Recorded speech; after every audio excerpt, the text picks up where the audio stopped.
Bienvenida a la sala de Zoom del programa Martes Democrático de la Oficina de Participación Ciudadana del Congreso de la República. El día de hoy, martes 23 de noviembre del 2021, tenemos programada la conferencia Sensibilización y Reducción del Riesgo de Desastres, análisis desde nuestra realidad.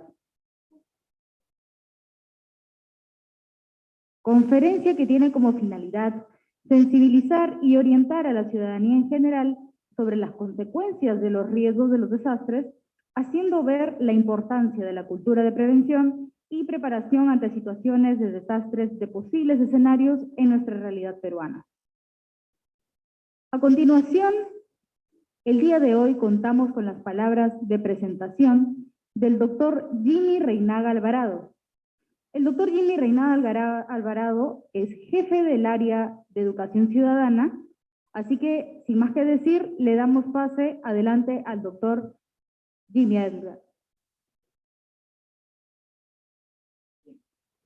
Gracias, Diana.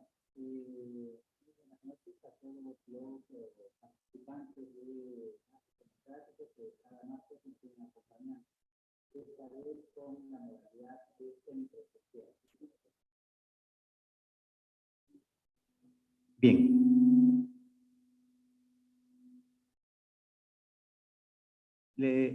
Muy buenas noches. Les vuelvo a reiterar mis saludos a todos los participantes de Martes Democrático que todos los martes nos vienen acompañando en esta edición de Martes Democrático semipresencial, en esta oportunidad para tratar el tema sensibilización y reducción de riesgos de desastres, análisis desde nuestra realidad. Para tal efecto, hemos invitado a connotados especialistas en la materia a fin de tratar este importante tema. Dicho sea de paso, a manera de comentario, antes de venir acá a la oficina, entre las 4 y 5 de la tarde, escuché dos noticias, dos desastres naturales. La explosión de una planta de proyectiles en Serbia, que produjo muchísimos muertos, y el inicio del fenómeno del Niño en Australia, que está inundando severamente varias ciudades de ese continente. Lo cierto es que el mundo no está exento de los riesgos y de los desastres. La realidad nuestra es que nos encontramos dentro del cinturón de fuego del Océano Pacífico, donde se concentra el 85% de la actividad sísmica, lo que indica, bueno, pues, que somos susceptibles de cualquier episodio o desastre de esta naturaleza. Sin embargo, los desastres no necesariamente tienen que ver con este tipo de eventos, sino también pueden referirse a las heladas, a los huaicos, las heladas que usualmente se dan en Arequipa, en Puno, Cusco, Moquegua, Tacna, los huaicos que ya les mencioné, que protagonizan pues serios problemas, retrasos en los transportistas, y más aún hemos visto escenarios en Chosica que han sido pues bastante impactantes, ¿no? Inundaciones, el fenómeno del Niño que con cierta regularidad nos aqueja, sequías que afectan a nuestros sembríos y a nuestra actividad agrícola, y bueno, los terremotos, ¿no? Los terremotos que tienen tristes episodios en nuestra historia, algunos de ellos en Ica, que bueno, pues de cuyos rezagos todavía no nos recuperamos del todo. Así pues, existen también otros tipos de riesgos como los maremotos, deslizamientos y aluviones, ¿no? Lo cierto es que en nuestro país básicamente los desastres más frecuentes son las heladas, o en este orden podría decir primero los huaicos, luego las heladas y luego las inundaciones. Entonces la realidad nos demuestra que no estamos exentos y permanentemente y con cierta regularidad se presentan. La naturaleza es así. Entonces, en ese marco podemos decir pues, que el riesgo es la probabilidad de que ocurra un desastre. Esta probabilidad surge al juntar dos ingredientes o componentes, la amenaza y la vulnerabilidad. La idea es que estas amenazas no se transformen en un desastre. ¿Esto qué significa? Estar prevenidos. Y creo que esta actividad se orienta básicamente en sensibilizar en este tema. Es decir, la idea es prepararnos para que no nos coja desprevenidos o en todo caso tomar las previsiones para reducir el impacto que pueda tener en la población. Se acercan las Navidades, se acercan las temporadas de lluvias, el RIMAC nos ha hecho muchísimas pasadas, al igual que el Guaycoloro, y bueno, la actividad sísmica está permanente, sin contar otro tipo de desastres, que no solamente son provocados por la naturaleza, sino también por, si se quiere, eventos que sobrepasan los cálculos de la actividad humana, como por ejemplo el desastre que tuvimos en Utopía o en una discoteca en Comas, que tuvimos lamentables muertes que todavía forman parte de nuestra historia de desastres, ¿no? Bueno, para tratar estos temas y ya para no aburrirlos más, quisiera comentarles que hemos convocado pues a profesionales de primera línea para tratar este tema. En este sentido tenemos la presencia de el señor Hernando Tavera Huarache, que es investigador científico y presidente ejecutivo del Instituto Geofísico del Perú, Grinia Jesús Ábalos Roldán, que es subdirectora de Predicción Climática del Servicio Nacional de Meteorología e Hidrología del Perú, CENAMI, y Marco Antonio Tantaleán del Águila, especialista en gestión de riesgo de desastres del Instituto Nacional de Defensa Civil, INDECI. Y también Alfredo Zambrano González, subdirector de gestión de la información del Centro Nacional de Estimulación, Prevención y Reducción del Riesgo de Desastres, CENEPRED, a quienes, a nombre de la primera vicepresidenta, la doctora Lady Camones Soriano, y del jefe de la Oficina de Participación Ciudadana, el doctor Jorge González Soré, les damos la bienvenida y les agradecemos por su disposición para dedicarnos un tiempo de sus conocimientos y de su expertise para compartir con los ciudadanos que nos acompañan en esta plataforma de Zoom y también en Facebook Live. Bienvenidos y damos inicio a este evento. Adelante, Diana, por favor. Muchísimas gracias, doctor Jimmy Reinaga. Bueno, sin más preámbulos, damos inicio a esta conferencia. Como expositor invitado tenemos la presencia del investigador científico y presidente ejecutivo del Instituto Geofísico del Perú, Hernando Tavera, quien es ingeniero geofísico por la Universidad Nacional de San Agustín de Arequipa, magíster en geofísica interna por la Universidad París 7 de Francia. También es doctor en ciencias físicas por la Universidad Complutense de Madrid, presidente ejecutivo del Instituto Geofísico del Perú, desde mayo del 2017. Con sólida formación gerencial en gestión pública, académico y docente en la PUC, también reconocimiento nacional e internacional en el campo geofísico por su dedicación de más de 30 años al estudio e investigación sismológica en el Perú y Latinoamérica. Bien, le damos pase, por favor, y le cedemos el uso de la palabra, señor Hernando Tavera. Adelante. Muy buenas noches a todos. Muchísimas gracias por la invitación. Voy a compartir la pantalla. Si me avisan, por favor, si lo podemos ver. Bien. Ahí está compartiendo. Bien. ¿Se escucha? Adelante. Bien. Nuevamente, muy buenas noches. Realmente hablar de sensibilización y reducción del riesgo de desastres involucra muchísimo a la participación de la población, de la humanidad. Si hablamos... Disculpe, ¿está compartiendo su pantalla? Sí. No podemos apreciar. Permítame, por favor, nuevamente. Sí. Compartir. Bien. ¿Ahora sí? Ahora sí. Continúa. Bien. Perfecto. Entonces, les comentaba que hablar de sensibilización y reducción del riesgo de desastres involucra muchísimo a la humanidad en sí. Y esto tenemos que verlo de un enfoque un poco más realista hacia lo que la naturaleza nos puede brindar dentro de su propio proceso evolutivo. Y a esto me refiero a la imagen que estamos observando en este momento. Estamos viendo la movilización de las placas tectónicas. Estas placas se vienen movilizando desde hace más de 450 millones de años y lo hacen a diferentes velocidades y en diferentes direcciones. Y en este movimiento continuo de las placas tectónicas se producen los sismos, se producen las erupciones volcánicas. Entonces, mientras las placas tectónicas se estén movilizando, vamos a seguir percibiendo sismos en el país, vamos a seguir siendo parte de las erupciones volcánicas. Debemos tener muy en cuenta que el día que no ocurran sismos, el día que no ocurran erupciones volcánicas, simplemente tenemos que pensar que el planeta Tierra ha dejado de movilizarse, las placas tectónicas han dejado de movilizarse y probablemente estemos entrando a una etapa de extinción de nuestro planeta Tierra. Entonces, cuanto más sismos ocurran, para nosotros es el primer indicativo de que estamos viviendo en un planeta completamente con vida.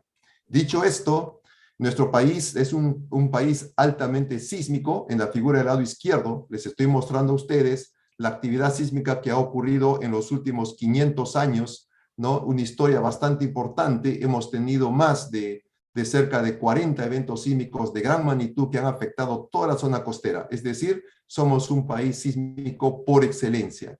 En la figura del lado derecho, lo que estamos viendo es un mapa de la sismicidad que ocurre en este momento, lo que nosotros llamamos la sismicidad instrumental.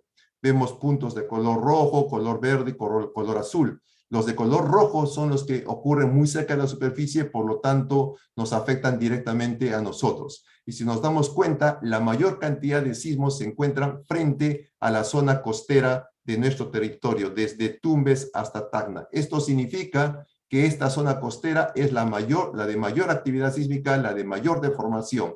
En el interior del continente también tenemos concentración de actividad sísmica superficial, que es así como se le conoce, y está asociada a la ocurrencia o a la reactivación de fallas geológicas, fallas tectónicas en el interior del país. En otras palabras, no existe una sola área urbana en nuestro territorio que históricamente no haya sido afectada por un sismo en algún momento. Somos un país dinámicamente muy activo. Dicho esto, lo más importante para nosotros es tratar de entender qué representa un sismo magnitud 6, magnitud 7, magnitud 8 y magnitud 9. Hemos dicho que los sismos en nuestro país se producen básicamente por el contacto de las placas tectónicas, por el choque de las placas tectónicas. Es decir, que entre ambas placas tectónicas, la de Nazca y la sudamericana, hay una superficie de contacto, una superficie donde las placas están pegadas, están adheridas. Y cuando estas placas se movilizan, van generando la diferente actividad sísmica en nuestro territorio. En la figura les he mostrado con áreas de color gris, aquellas zonas donde se está acumulando esfuerzos, donde se acumula esfuerzos y a la vez se produce la liberación de esa energía acumulada en forma de sismos. Si nos damos cuenta, hay un área de color celeste muy pequeña que nos dice que esa área tendría que romperse para generar o liberar la energía equivalente a un sismo magnitud 6. Hay un área de color verde que nos indica que ese sería el tamaño del área que tendría que liberar energía para producir un sismo magnitud 7. Pero en el Perú, el último sismo que ha ocurrido es el de Pisco 2007, y si nos damos cuenta aquí el área ya se ha incrementado un poco más, y eso ha generado un sismo de magnitud 8. El Instituto Geofísico del Perú ha mencionado en sus investigaciones que es muy probable que frente a la costa peruana ocurra en algún momento un sismo de magnitud 8.8 a 9.0. ¿Cuál sería el área que participaría en esta ruptura o en este proceso de liberación de energía? Aquí lo tenemos. Prácticamente estamos hablando de un área de 400 a 450 kilómetros de longitud paralelo a la zona de costa. Este sismo realmente permitiría que la zona costera se sacuda durante un tiempo bastante grande, afectando con grandes niveles de aceleración, obviamente, los suelos sobre el cual se levantan todas nuestras áreas urbanas. Eso lo vamos a ver con un poco más de detalle a continuación.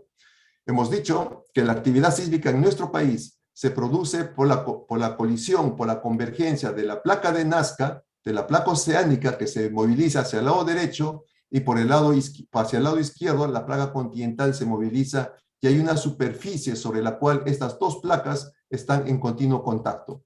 Si estas placas se movilizaran sin tener ningún tipo de resistencia a ese desplazamiento, solamente tendríamos sismos de magnitud 4, magnitud 3, magnitud 5 como los más grandes, porque simplemente nos dice que el desplazamiento de placas es continuo y es constante. Pero en realidad eso no es lo que ocurre. Lo que pasa frente a nuestra zona costera es que en la superficie de contacto de estas dos placas, la continental y la sudamericana y la de Nazca, en esta superficie se va acumulando deformación, se va acumulando esfuerzos, se va acumulando energía y nuestro continente va a comenzar a deformarse a tal punto que va a llegar un momento que va a vencer la resistencia de esta zona de acoplamiento, de esta zona donde las placas están adheridas, va a producir un salto instantáneo y va a generar el sismo de una determinada magnitud. Si prestamos atención, cuando las placas están acumulando esfuerzos, acumulando deformación, la zona costera se está levantando, es decir, la zona costera se está deformando, es decir, el continente está retrocediendo. Entonces, para nosotros es fácil poder monitorear en qué zonas a lo largo de la zona costera, en qué zonas el continente está retrocediendo y en qué zonas el continente está avanzando. Donde retrocede, se entiende que se está acumulando esfuerzos, se está acumulando energía y tiene que liberarse en algún momento con un sismo de gran magnitud. Entonces, lo que nosotros hemos hecho es monitorear toda esta deformación de la zona continental con estaciones o con instrumentación que se llaman los GPS. Si los GPS me dicen, estoy avanzando hacia el mar, significa que no hay acumulación de esfuerzos, significa que en algún momento va a haber un sismo, pero de magnitud pequeña, 4 o 5, como he mencionado. Pero si el GPS me dice, estoy retrocediendo hacia el continente, significa que se está acumulando importante deformación que puede dar origen a un sismo de gran magnitud. Entonces, los resultados de nuestras investigaciones, lo voy a mostrar en la siguiente figura. Estas flechas de color negro representan los datos de GPS que me indican claramente que la zona costera está retrocediendo. La zona costera se está replegando. ¿Y por qué lo hace? Porque hay una zona en la superficie de contacto de placas que está evitando ese desplazamiento y está acumulando esfuerzos, está acumulando deformación y en algún momento tiene que liberarse con la ocurrencia de un sismo de gran magnitud. Entonces, ¿dónde están según estos resultados, dónde están estas áreas de acumulación de esfuerzos? Lo tenemos aquí. Frente a la zona central del Perú, donde se encuentra Lima, hay una zona importante que está acumulando esfuerzos desde hace más de 275 años y probablemente dé origen a un sismo que tenga una magnitud del orden de 8.8. Frente a la zona sur de lo que viene a ser Nazca y al norte de Chala por Arequipa, hay otra zona que probablemente corresponda al sismo de 1913 y podría generar un sismo de magnitud cercano a 8. En la zona sur del Perú, frente a Moquegua y Tacna, hay otra zona importante que también podría generar un sismo de magnitud 8. Y en la zona norte de Chile tenemos un área mucho mayor, un área de mayor dimensión, lo cual podría generar pues un sismo con magnitudes cercanos a 9.5, es decir, sería un sismo bastante importante que estaría afectando toda la región sur del Perú, norte de Chile, Bolivia, la parte norte de Argentina. Este estudio, como ustedes lo pueden ver, se ha hecho desde Lima hasta Antofagasta en el caso de Chile, pero para todo el Perú hemos ampliado el estudio. Aquí tenemos estos vectores, estas flechas que nos dicen que el continente realmente está replegándose, está retrocediendo de manera muy importante en la región central del Perú en comparación con la región norte o en comparación con la región sur de nuestro país. Entonces, en este escenario, ¿dónde están las zonas donde se está acumulando deformación? Lo vemos aquí en la figura. En la región central del Perú, vuelvo a repetir, hay un área muy importante que está acumulando deformación desde hace más de 275 años. Y aquí probablemente se repita el sismo de 1746. Probablemente tengamos un sismo con magnitud mayor a 8.8, es decir, un sismo bastante importante para nuestro país. Nuevamente tenemos aquí entre Nazca y Chala un sismo probablemente de magnitud 8 y frente a Moquegua y Tacna también probablemente un sismo de magnitud 8. Si este sismo de la región central del Perú se llegara a repetir, tendríamos prácticamente que el sacudimiento del suelo va a ser percibido en todo el territorio peruano. Y las regiones con mayor sacudimiento serían las de Ancash, Lima e Ica. Pero esto es a nivel nacional.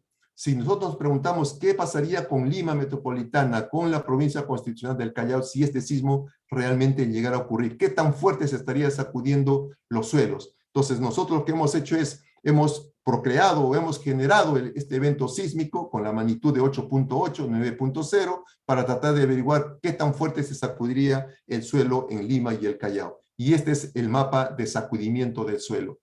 Nuestros resultados nos dicen que en Lima y el Callao se estaría sacudiendo, los suelos se estarían sacudiendo con aceleraciones por encima de 500 centímetros por segundo al cuadrado. 500, 600, 700, 800, 900.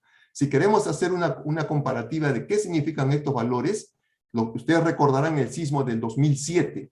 En ese sismo, los suelos de Lima se sacudieron con valores del orden de 80 centímetros por segundo al cuadrado. Ustedes recordarán el sismo de Mala de este año, de junio. Los suelos de Lima y el Callao se sacudieron con valores de 35. Si este sismo que les he mencionado, que está aquí en la zona central, acumulando de esfuerzos de formación desde el año 1746, se llegara a repetir, estaría generando aceleraciones del suelo, repito, de 500, 600, 700, 800 hasta 900. Entonces, es muy importante tener en cuenta estos niveles de sacudimiento. ¿Y por cuánto tiempo se estarían sacudiendo los suelos? Nuestros cálculos nos dicen que lo va a hacer por un tiempo mayor a los 5 minutos. Entonces, tenemos que preguntarnos si nuestras escuelas, nuestros hospitales, nuestras viviendas soportarán más de 5 minutos sacudiéndose los suelos a estos niveles de aceleración tan grandes como lo que ha pasado en el sismo de Chile 2010 o en el sismo de Japón del 2011. Dicho esto, la gran pregunta que tenemos que hacernos es, ¿dónde está la población más afectada? Si la naturaleza por su propio proceso genera los sismos, genera las lluvias, genera los tsunamis, genera las inundaciones, es parte de su proceso evolutivo. Ahí el hombre no interviene para nada. Podríamos decir que todos estos procesos de la Tierra los realiza sin intervención del hombre. Entonces, ¿por qué hablamos de que hay un tema de exposición por la parte de la población? ¿Qué es lo que está ocurriendo en cierto modo? Lo primero que tengo que indicarles es que los desastres no son naturales. Es lo primero que tenemos que aprender. Segundo, los peligros tampoco son naturales. Los peligros, las lluvias, los tsunamis, las inundaciones, lo que les he mencionado, es parte del proceso evolutivo del planeta Tierra. ¿Dónde se producen los desastres? Los desastres es una responsabilidad completa de todas las sociedades, de toda la humanidad. La humanidad construye o construye su propio desastre. ¿Y por qué menciono esto? El desastre en una ciudad no lo produce el terremoto. Las personas son afectadas por el colapso total y parcial de sus viviendas. Cuando ocurre un evento sísmico, las personas solamente son afectadas por el colapso total o parcial de sus viviendas, no por el sismo. El sismo solamente sacude el suelo. ¿Y por qué las viviendas colapsan? Porque han sido construidas con un material que no es adecuado o han sido construidas o las viviendas son muy antiguas. ¿Por qué otro motivo colapsan? Porque han sido construidas sobre suelos que no son compactos. Si ustedes se dan cuenta en la imagen, la vivienda del lado izquierdo se está hundiendo en comparación con la vivienda del lado derecho, ¿no? ¿Y por qué más las viviendas colapsan? Porque son construidas en zonas que no son adecuadas, como vemos aquí en la imagen que les estoy mostrando. Entonces, si hacemos una visión más general de lo que viene a ser Lima en este momento, ustedes creo que pueden darse cuenta aquí qué es lo que va a pasar. Esta es la situación de toda la infraestructura que tenemos en Lima. Cuando ocurre un evento sísmico con epicentro en el mar, 3 procesos se generan de manera inmediata: el tsunami, la licuación de suelos, y los cerros se sacuden tan fuerte que caen piedras y tierra. Ustedes pueden preguntarse qué va a caer de estos cerros. Imágenes adicionales, si se dan cuenta aquí, estas viviendas prácticamente se están hundiendo en la parte frontal. ¿Por qué? Porque han sido construidas con material que no es el adecuado, que han sido construidas sobre suelos que tampoco son los adecuados. Y esta vivienda que está en la avenida Bancay, en Lima, si ustedes se dan cuenta, pues tiene una forma de televisor pantalla plasma, ¿no? Curvo todavía, ¿no? Y obviamente la pregunta que uno se hace es aquí: ¿el sismo tiene la culpa de que se haya construido este tipo de vivienda? ¿El sismo tiene la culpa que la población que vive en este edificio esté expuesta a que este edificio colapse y le produzca daños físicos? Es la gran pregunta que tenemos que hacernos a cada momento. Y si hablamos un poco más de la costanera, obviamente una cosa es el sismo que podría generar deslizamientos, el tsunami que podría prácticamente pues, acelerar los deslizamientos en esta zona. Nuevamente hay que preguntarse quién es el que genera el desastre, quién es el que se expone y le da el nombre de peligro a estos procesos naturales que genera el planeta Tierra. Les invito a que vean estas imágenes, viviendas que han colapsado por los sismos, ¿no? En la parte izquierda, en la parte central vemos viviendas de adobe, en la parte superior derecha también vemos viviendas de adobe, en la parte inferior vemos viviendas que han sido construidas en suelo que no son los adecuados, más viviendas en el lado izquierdo que han colapsado. Fíjense la forma de las viviendas, los suelos que no son los correctos también se han desplazado en lo que conocemos como licuación de suelos, en las figuras del lado derecho también. Aquí vemos viviendas que se han hundido, ¿no? porque el agua ha surgido del suelo, se han hundido las viviendas de diferente manera, ¿no? En la parte inferior vemos que realmente el agua atrapada en el subsuelo sale a superficie. Pero si ustedes se dan cuenta, pareciera que todos fueran de un solo evento sísmico, pero nos damos cuenta que corresponden al evento de Sullana, responde al evento de Arequipa en 2001, corresponden al sismo de Pisco 2007 y corresponden al sismo de Haití del 2021. Cada vez que ocurre un evento sísmico en el Perú y en el mundo, siempre contamos las mismas historias. Lo único que cambia son los lugares donde se produce y los actores. Las historias que se cuentan siempre son las mismas. Entonces, el Perú tiene que buscar la manera de cómo alertar a estas personas para que se pongan a salvo antes que las ondas sísmicas sacudan los suelos y hagan que sus viviendas colapsen. Y eso en el Perú se está generando el proyecto, se está ejecutando el proyecto Sistema de Alerta Sísmica Temprana. ¿Y qué es lo que representa este proyecto? Estamos colocando más de 106 sensores a lo largo de la zona costera de nuestro país para alertarle a la población con segundos de anticipación que salga de sus viviendas antes que las ondas sísmicas sacudan su casa y probablemente esta colapse. Y esto funciona de la siguiente manera. En estas áreas de color amarillo tenemos la zona donde ocurre el sismo. Estos triángulos verdes son los sensores, ¿no? Y aquí tenemos el centro de control y tenemos las bocinas. Cuando ocurre un evento sísmico, el primer sensor que registra el evento inmediatamente va a discriminar si es un sismo pequeño o un sismo grande. Si es un sismo grande, envía la alerta y a partir de esa alerta se encienden sirenas que van a estar distribuidas en todas las áreas urbanas que le va a decir a la población, sal de tu vivienda inmediatamente porque tienes pocos segundos antes que tu vivienda se sacuda por la llegada de las ondas sísmicas. Este es un ejemplo del equipo que estamos instalando, el instrumental que estamos instalando. Ha sido importante firmar convenios con INDECI, con los gobiernos regionales, con los gobiernos locales para sacar adelante este proyecto. Es un proyecto financiado por el Perú, hecho por peruanos para proteger a los peruanos. Y en este momento ya estamos concluyendo el proyecto. Lo único problema que tenemos para firmar los convenios es con la región Piura. Esperamos que en los próximos días logremos firmar esos convenios para que el proyecto se concluya.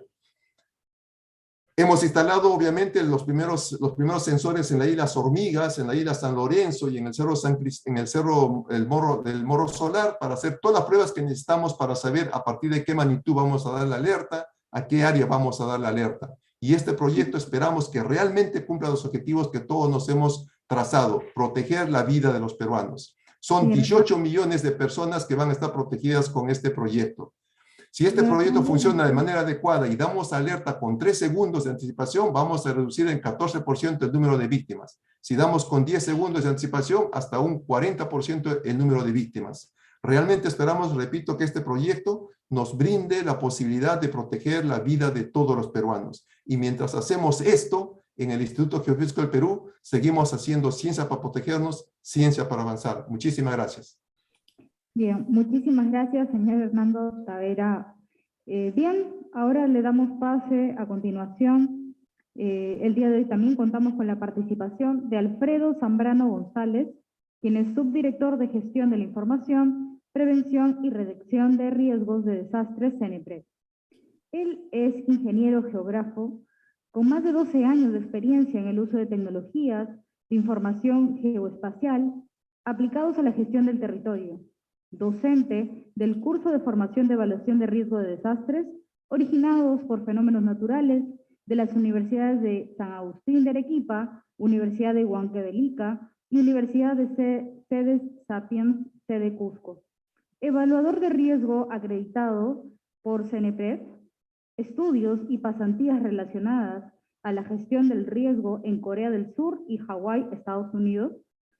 Piloto acreditado por la Dirección General de Aeronáutica Civil del Ministerio de Transportes y Comunicaciones para el uso y operación de sistemas de aeronaves piloteadas a distancia. Ex secretario del Comité Técnico de Normalización de Información Geográfica Geomática. Bien, le damos el uso de la palabra, por favor. Señor Alfredo Zambrano, bienvenido. Claro, muchas gracias. Sí se me escucha, ¿verdad? Bien, se lo escucha bien. Ok, muchas gracias por la invitación. Felicitaciones a la iniciativa sobre la sensibilización y reducción del riesgo de desastre, análisis de nuestra realidad, ¿no? Y eso es lo que vamos a ver ahora y les voy a presentar la labor que viene realizando el Centro Nacional de Estimación, Prevención y Reducción del Riesgo de Desastres, que es el CENEPRED, ¿sí? En esta lámina podemos resumir la situación actual de nuestro Sistema Nacional de Gestión de Riesgo de Desastre. Muchos se preguntarán y dirán, ¿no? ¿Qué cosa hace CENEPRED? ¿Qué cosa hace INDECI? Todavía no comprendemos la diferencia en la labor que hace una y otra entidad, ¿no? Entonces, es muy importante conocer estas funciones que tenemos que la ley nos ha dado. Y es muy importante resaltar acá el enfoque prospectivo que se le está dando al CENEPRED, es decir, evitar y prevenir los riesgos. Y también un enfoque correctivo, porque definitivamente, como bien lo señaló el doctor Tavera, ya está asentado el riesgo en nuestra capital, ¿no? En cualquier lugar donde vayamos del territorio peruano, ya se ha generado una situación de riesgo. Disculpe, señor Alfredo, la molestia. ¿Podría pasar sus diapositivas? A ver, ¿se ve? ¿Podría compartirlas en la parte de abajo para que todos lo podamos observar? A ver, por favor, me indican si es que se visualiza. Bien. Ah, ok, sí, tienen razón, no estaba compartiendo la pantalla. Sí, ahora sí. Ahora sí. En modo Mil presentación. disculpas. No Bien, se preocupe. gracias por el aviso. Adelante. Bien, había señalado, ¿sí? La labor que viene realizando CENEPRED, y es muy importante tener en consideración el enfoque que le damos a la gestión del riesgo con esta nueva ley, ¿no? Estamos trabajando con un enfoque prospectivo y correctivo. ¿Qué significa esto? Antes de la implementación de la ley del SINAGER, la 29664, estaba la ley del SINADESI, todos conocen Defensa Civil, ¿no? Es el Sistema Nacional de Defensa Civil, era. Y tenían el enfoque reactivo. ¿Qué quiere decir? Actuábamos ante un desastre, ¿no? Entonces, ¿cuál es el objetivo de esta ley? Justamente de evitar y prevenir el riesgo, ¿no? Y en situaciones, como ya hemos visto en las imágenes, de situación de riesgo por este evento sísmico que probablemente se dé, tenemos ¿qué cosa? Que corregir y mitigar. Entonces, si se dan cuenta, ya no estamos pensando en atender la emergencia, ¿no? Sino estamos pensando en planificar, ¿correcto?, adecuadamente nuestros territorios. ¿Con qué finalidad? De evitar y prevenir los riesgos. Y donde ya está el riesgo asentado, corregir y mitigar, ¿correcto?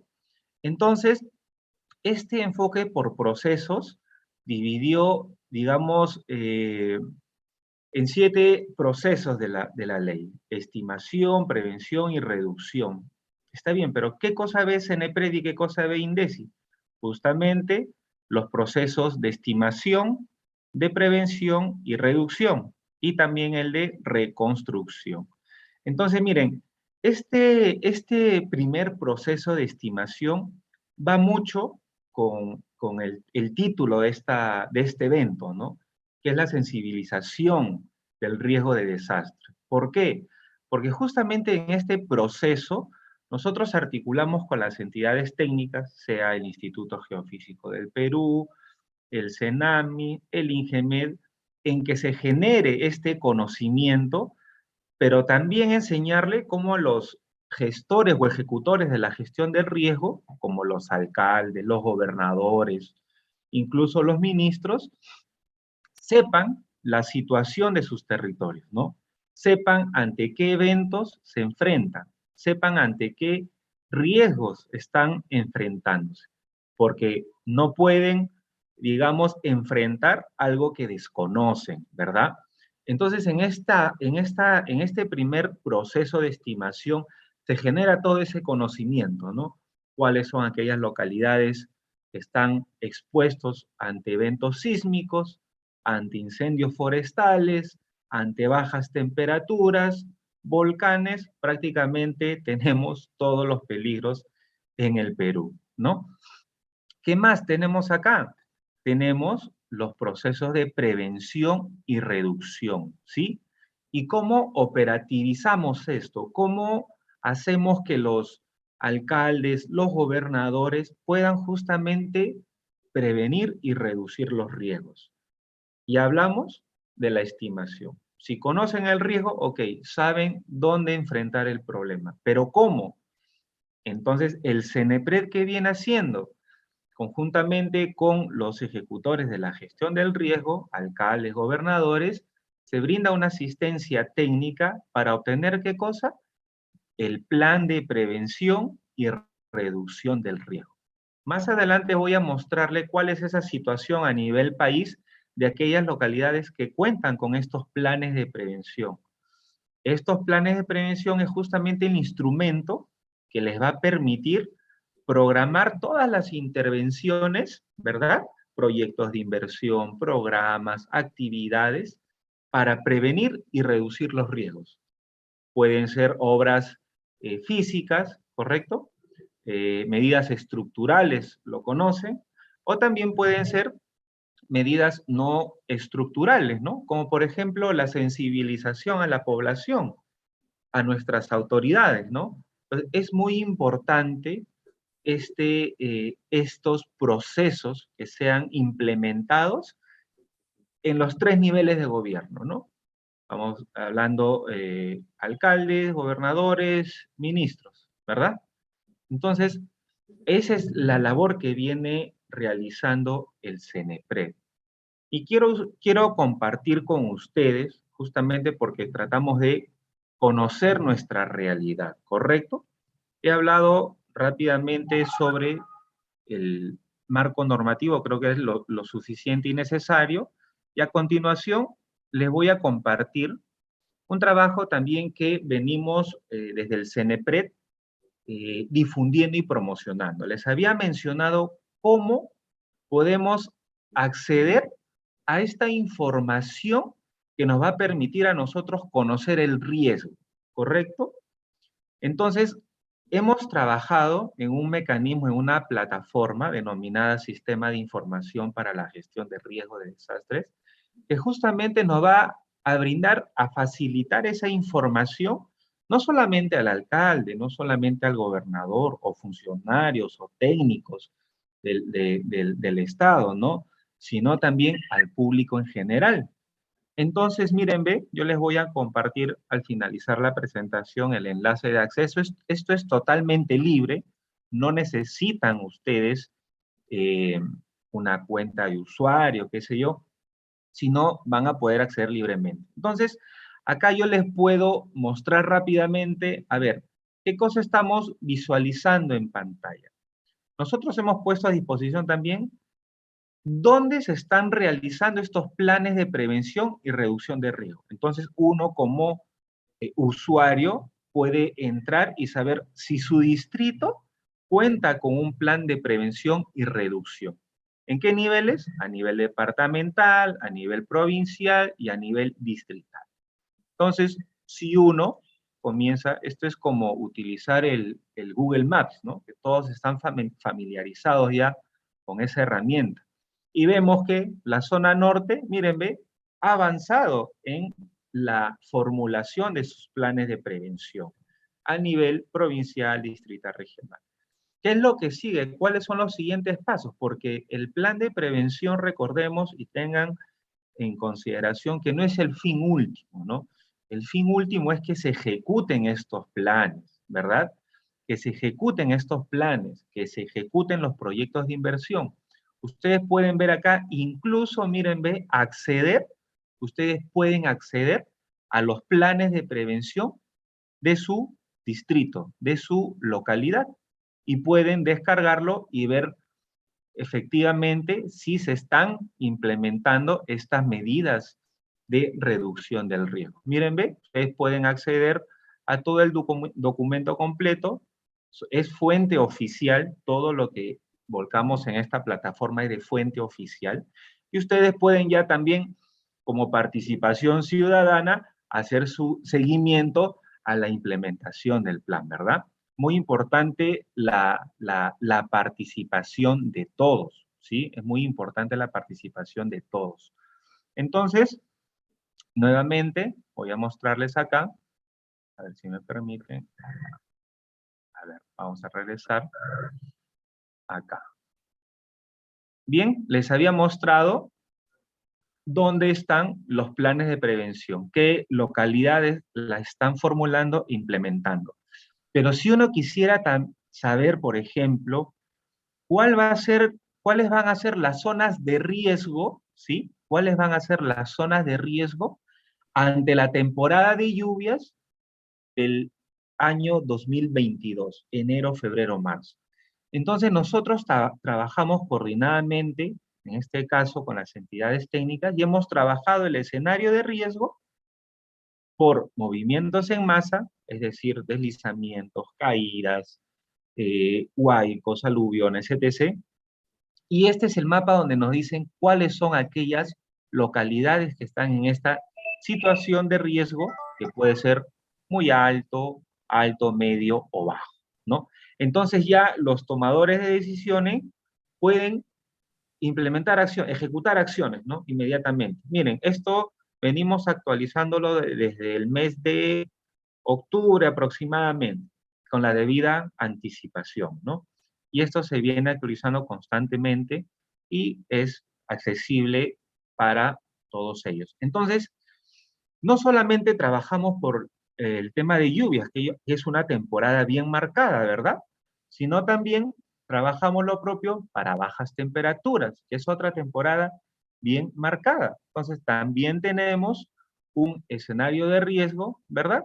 Por heladas y friaje, donde de igual forma ustedes van a poder acceder cuáles son estas zonas geográficas que tienen un nivel de riesgo muy alto ante las heladas y friajes, ¿verdad? Friajes vamos a encontrar en la zona de selva y las heladas en toda la zona de la sierra. Y van a poder ver acá, a nivel de distrito, cuáles son esas localidades, ¿no? Como le decía, acercamos la información no solamente al tomador de decisión, sino también al ciudadano en general. Y ustedes de igual forma pueden acceder al documento técnico, ¿no? Que está desarrollado en un lenguaje comprensible por todos, ¿no? Es muy importante que todos sepamos comprender y conocer nuestros riesgos. Miren, ve, de igual forma ustedes pueden descargarlo sin ningún tipo de restricciones, ¿correcto? Entonces, este es el trabajo que viene realizándose en EPRED. Ahora, no solamente es información, mire, hemos visto planes de prevención, hemos visto algunas evaluaciones de riesgo, escenarios de riesgo, pero si ustedes quieren ser también, a ver, digamos, ¿cómo va, digamos, la ejecución a nivel presupuestal, ¿no? ¿Cómo están, digamos, las regiones o las provincias o los distritos ejecutando su presupuesto en temas de prevención, por ejemplo? Acá podemos ver en este mapa a nivel regional del año 2021, porque tenemos desde el año 2014, y podemos también hacer un seguimiento a ello, ¿no? Acá, según esta escala gráfica, vamos a poder ver, ¿no? Aquellas regiones, en este caso, que tienen, la mayoría tiene una suficiente, digamos, ejecución presupuestal para temas de prevención. Pero si uno quiere ser más acucioso, dirá, pero miren, ve, Loreto tiene el 80%. Muy bien. Pero si queremos ver de repente en dinero cuánto es eso, miren, vamos a ver acá que hay un presupuesto total de 3 millones aproximadamente. Entonces la pregunta y reflexión viene acá, ¿no? Esos 3 millones suficientes son suficientes, perdón, para la implementación de medidas de prevención y reducción. Bueno, es un avance, pero tenemos que justamente darle el valor a este enfoque preventivo y de reducción. Ya no debemos estar pensando cuántas camillas voy a tener que llevar, cuántos tolos voy a tener que trasladar, cuántas carpas provisionales, qué sé yo, ¿no? Entonces, debemos un poco ya de ir pensando con este enfoque preventivo y prospectivo, ¿verdad? Entonces, esta plataforma puede justamente y contribuye de manera fehaciente. Ok, termino. en que los tomadores de decisiones puedan acceder a información oficial y el público en general también pueda hacer su rol de fiscalización también y conocer cuál es la situación de riesgo en su ámbito donde vive, ¿verdad? Bien, eso sería todo. Muchas gracias.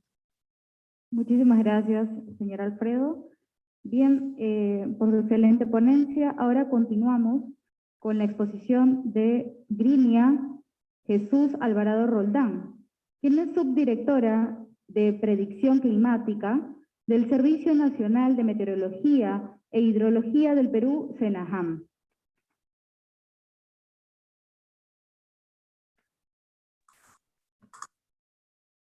Buenas noches con todos y todas. Solamente para hacer una precisión, soy Grinia Ábalos Roldán y el Servicio Nacional de Meteorología e Hidrología es el SENAMI. Voy a compartir pantalla. Recuerda que tenemos 15 minutos nada más. Bien. Sí. A ver, compartimos su pantalla.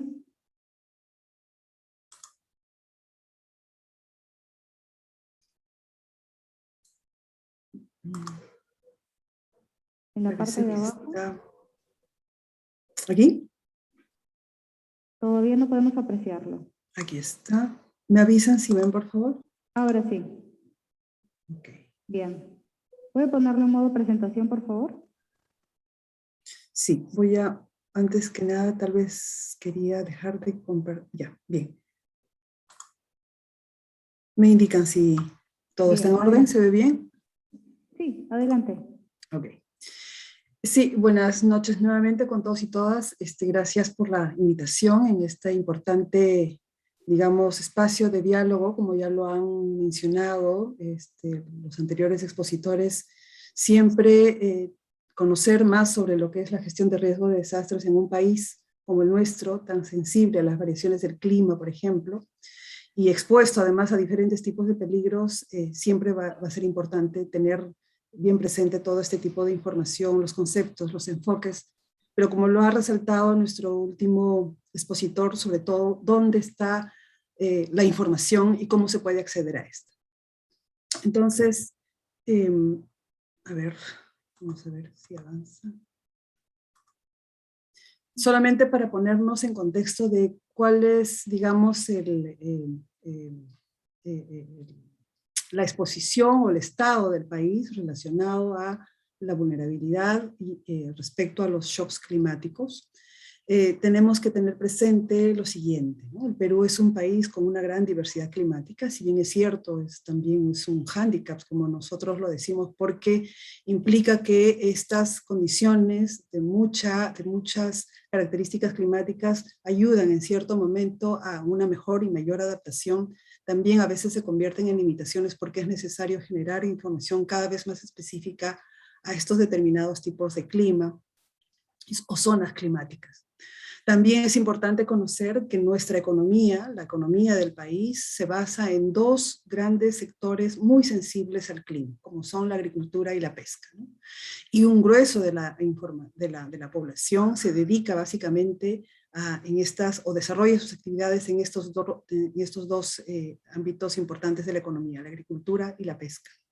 También somos un país, si bien es cierto, con muchos ecosistemas importantes que amortiguan las variaciones fuertes del clima, pero además son ecosistemas altamente frágiles, como los bosques amazónicos, el mismo mar peruano, los ecosistemas andinos asociados a los glaciares, que son los reguladores del régimen hidrológico en periodos de estiaje, y también los humedales amazónicos.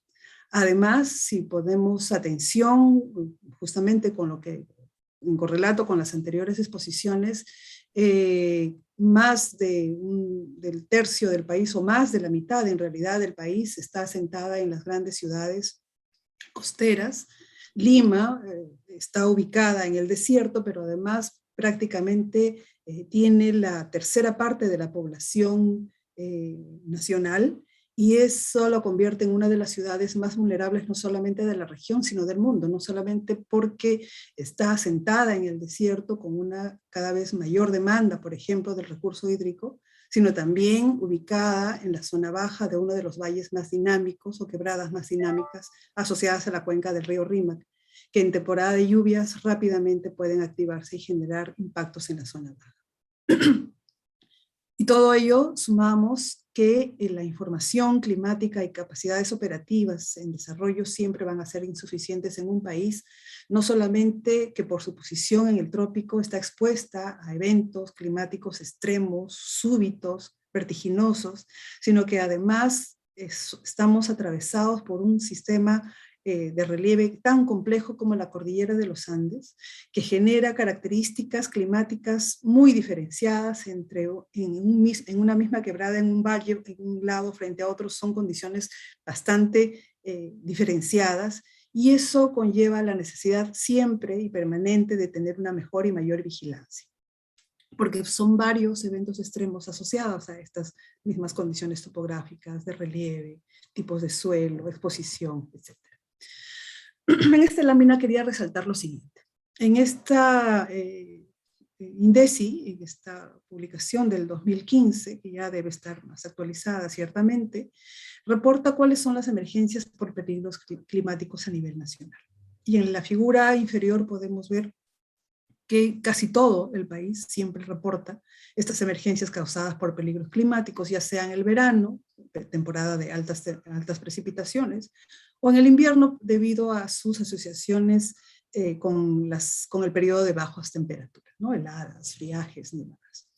Y si ponemos un poquito más de atención a esta figura que está hacia la parte inferior, déjenme activar el puntero, aquí.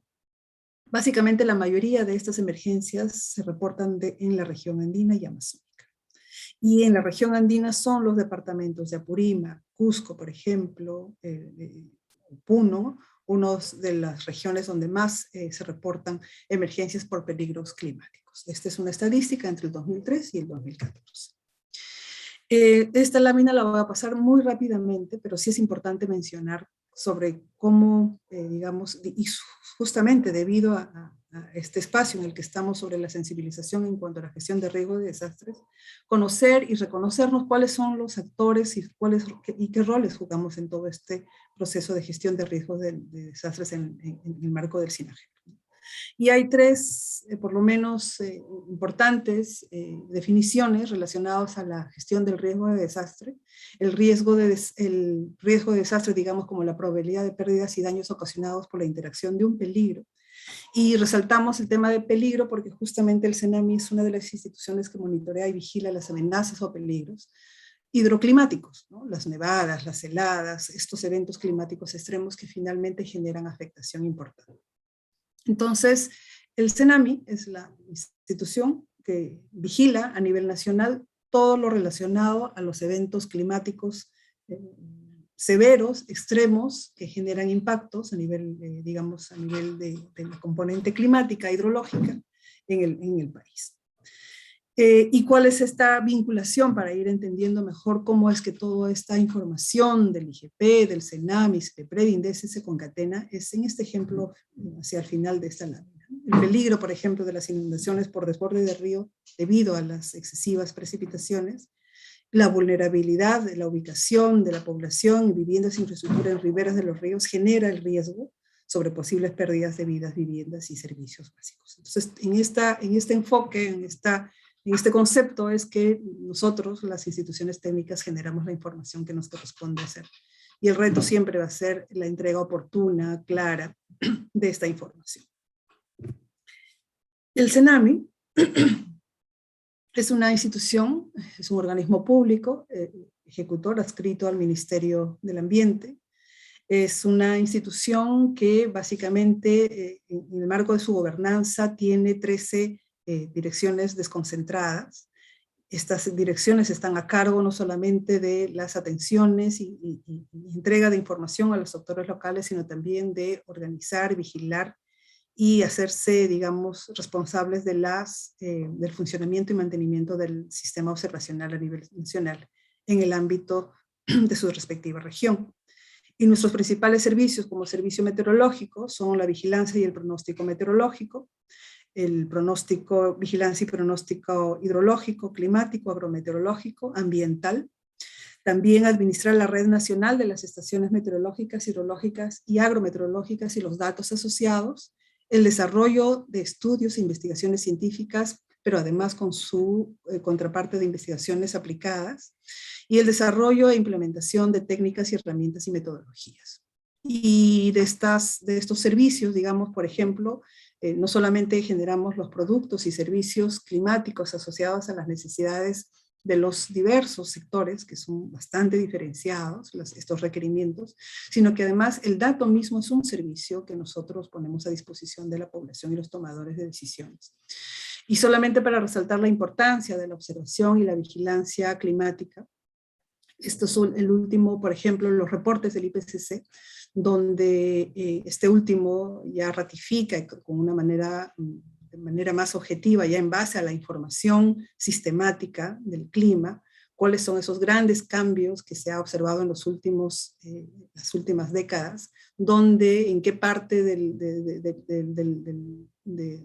planeta se están dando esas tendencias mayores de las temperaturas.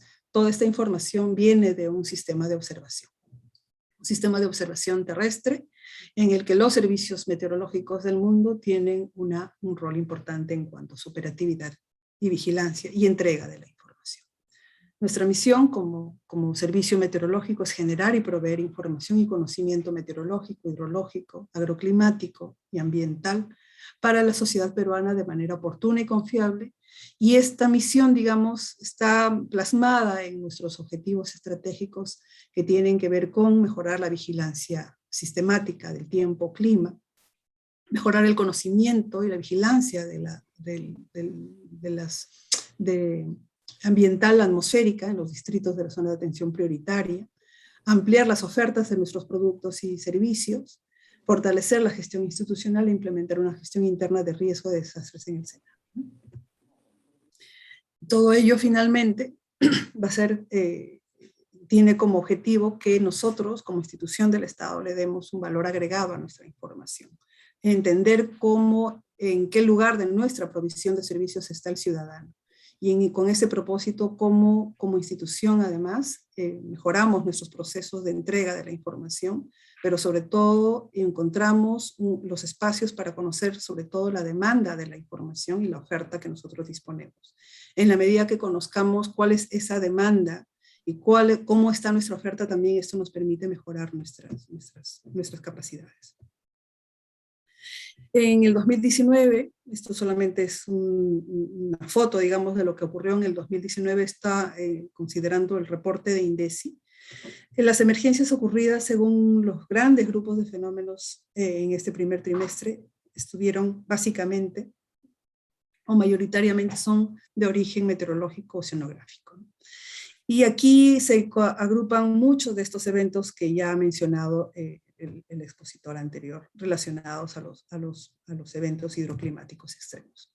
El Perú, nuestra región, la región andina, amazónica y costera, está expuesta a diferentes tipos de peligros, como los más recurrentes son los que ustedes pueden ver aquí. Las nevadas, las heladas, los friajes principalmente, o mejor dicho, en la región amazónica, mientras que las nevadas y heladas en la región andina, pero también expuesta a lluvias, es una región expuesta a lluvias intensas, sequías, granizadas, olas de calor, vientos huracanados.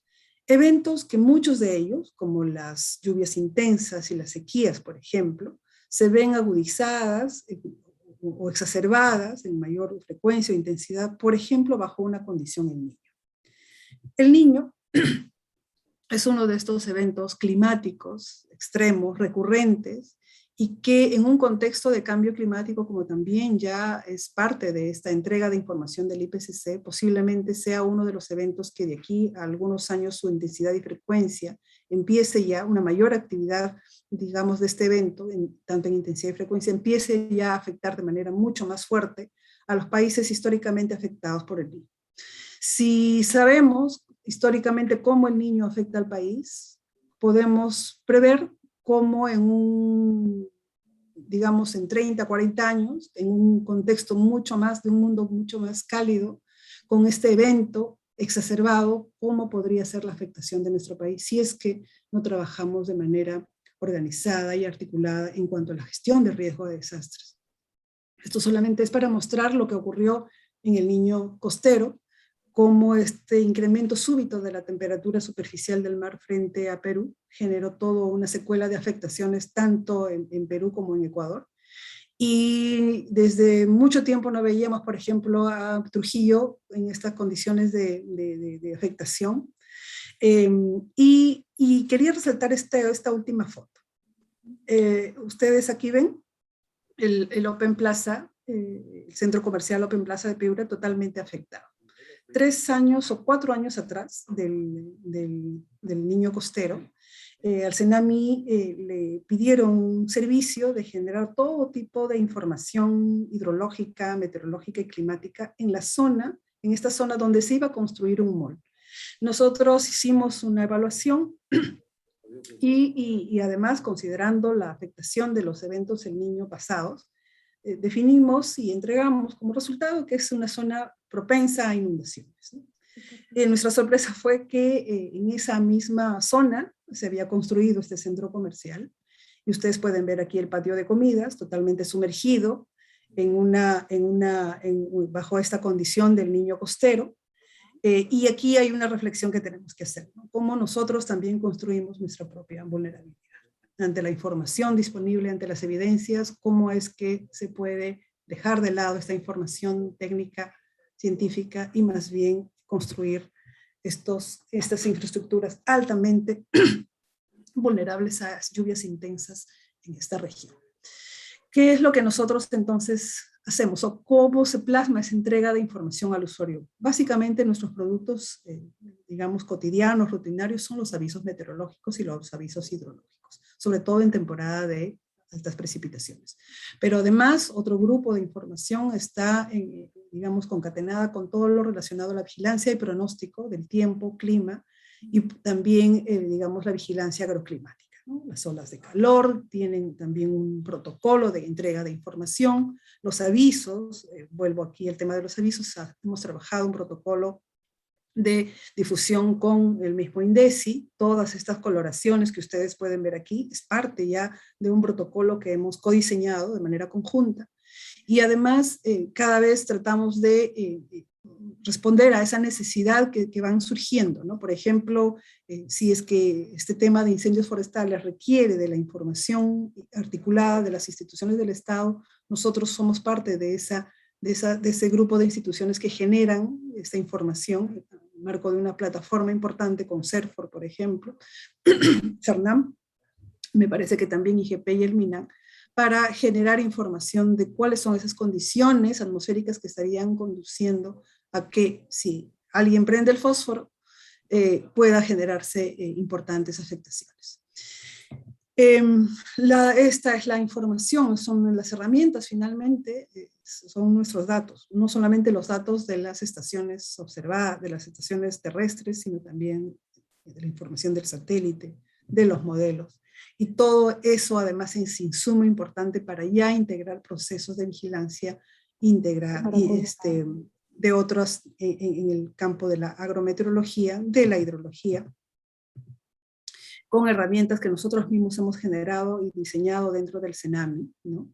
Por ejemplo, este es un sistema que básicamente toma el dato de la estación, la regula y la calibra con el dato del satélite, y generamos toda información a nivel nacional para detectar estas zonas, por ejemplo, que puedan ser propensas a deslizamientos, ¿no? Digamos, otro instrumento importante es la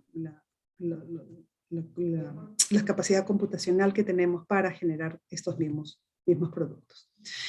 Sin embargo, estos tiempos requieren información cada vez mucho más integrada y complementaria.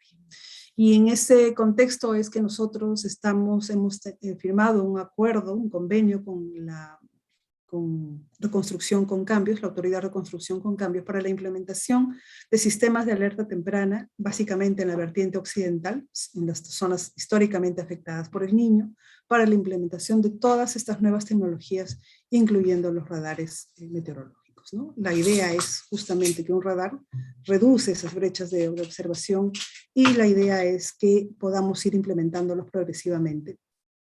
Y además hay propuestas de trabajo conjunto con las autoridades locales para los sistemas de alerta temprana, por ejemplo en Puno y Arequipa. nuestros servicios están disponibles en la plataforma web a través de nuestros repositorios, pero además, como muchas de las instituciones del Estado, nuestra infraestructura de datos para que el usuario, el tomador de decisiones, pueda descargar la información en los formatos adecuados, raster o shape.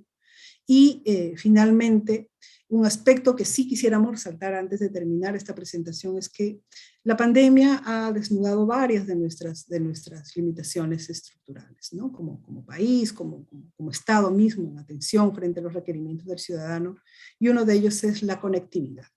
De nada nos va a servir que tengamos todas estas plataformas que básicamente se acceden a través del Internet, cuando muchas de nuestras regiones o muchas de las comunidades que son altamente vulnerables a los shocks climáticos no tienen acceso, por ejemplo, a Internet.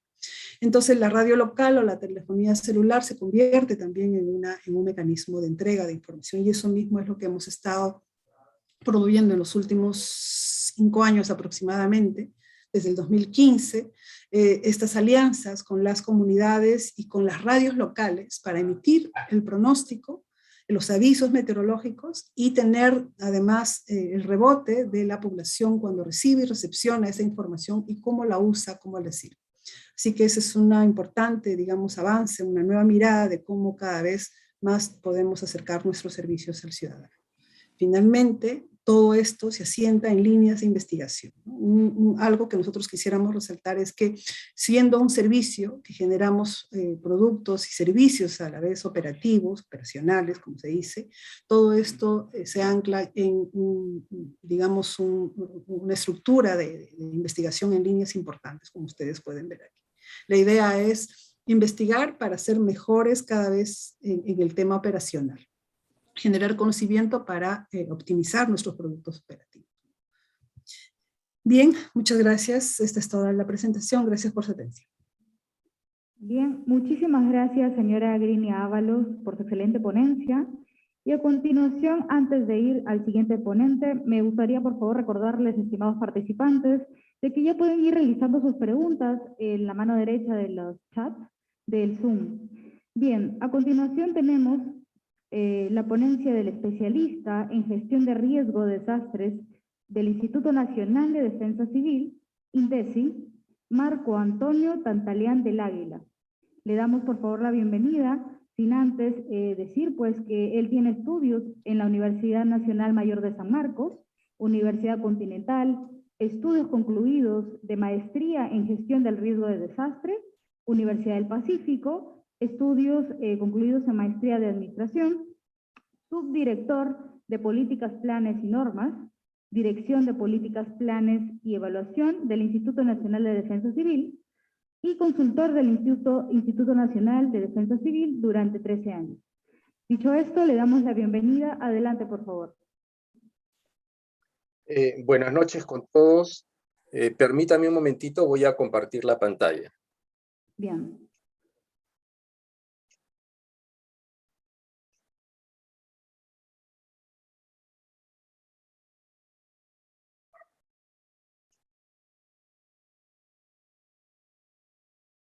¿Aún no se observa? Sí, todavía estoy abriendo la PPT. Un momentito, por favor. Sí, un instante.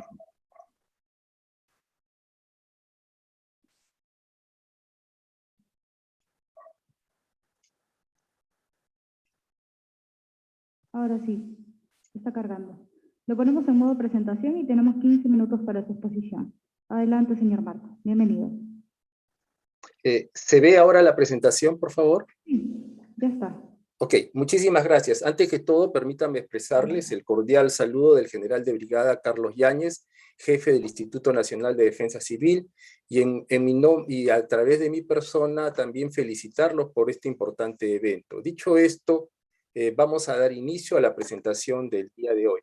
El tema de esta presentación es avances en la implementación de la gestión de riesgo de desastres en el Perú. Esto lo vamos a realizar en una forma que sirva como un complemento a las brillantes exposiciones que han tenido mis antecesores. En el marco de lo que es el Plan Nacional de Gestión del Riesgo de Desastres, que tiene como objetivo reducir la vulnerabilidad, nosotros, dentro de lo que viene a ser nuestra competencia, lo que estamos promoviendo es contar con un Perú preparado y resiliente ante las emergencias y desastres.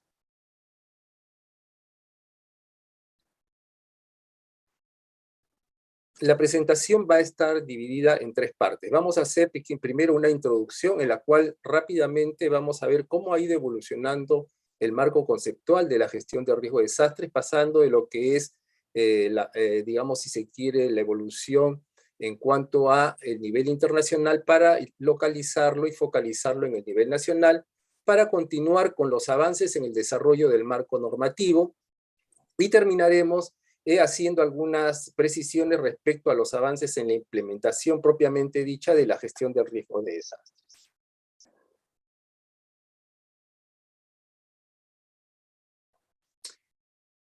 Como ya se ha mencionado anteriormente, nosotros inicialmente teníamos el Sistema Nacional de Defensa Civil, que, bueno, como parte de la defensa nacional tenía como finalidad proteger a la población, previniendo daños, proporcionando ayuda y asegurando la rehabilitación. En ese entonces teníamos que el Instituto Nacional de Defensa Civil era el ente rector y el sistema estaba conformado básicamente por las direcciones regionales de defensa civil del INDECI, los comités regionales, provinciales y distritales de defensa civil, las oficinas de defensa civil regionales, provinciales y distritales, y las oficinas de defensa nacional sectoriales. En ese marco teníamos nosotros como el documento principal el Plan Nacional de Prevención y Atención de Desastres, que de alguna forma, sin hacer mención a los procesos como ahora los conocemos en el marco del Sistema Nacional de Gestión de Riesgos de Desastres, pues básicamente se refería a todo ello, ¿no? En ese marco se desarrolló el Sistema Nacional de Defensa Civil. Luego tenemos que a nivel internacional se desarrolla la primera conferencia mundial sobre reducción del riesgo de desastres, que fue celebrada en mayo de 1994 en Yokohama. Y los principios de la estrategia de esta primera conferencia fueron la evaluación de riesgo, la prevención de desastres, el fortalecimiento de las capacidades para prevenir y reducir los desastres, la alerta temprana a desastres. Varios de estos puntos los hemos venido escuchando y los vamos a seguir escuchando a lo largo de la presente exposición. Continuamos con el marco de acción de Hyogo, que tenía 5 prioridades. La primera, garantizar la reducción del riesgo de desastres como una prioridad nacional y local, identificar, evaluar y monitorear los riesgos de desastres y mejorar las alertas tempranas, utilizar el conocimiento, la innovación y la educación para crear una cultura de seguridad y resiliencia, reducir los factores de riesgo, fortalecer la preparación en caso de desastres. Nos hemos venido escuchando en las presentaciones que han antecedido. Y luego terminamos el marco internacional con la declaración de Sendai, que tiene 5 puntos importantes: comprender el riesgo, fortalecer la gobernanza del riesgo de desastres, invertir en la reducción del riesgo de desastres y aumentar la preparación para casos de desastre a fin de dar una respuesta eficaz y reconstruir mejor en los ámbitos de la recuperación, la rehabilitación y la reconstrucción. Por el lado nacional, a través del Acuerdo Nacional, que todos ustedes conocen perfectamente, tenemos que se vienen dando las políticas de Estado.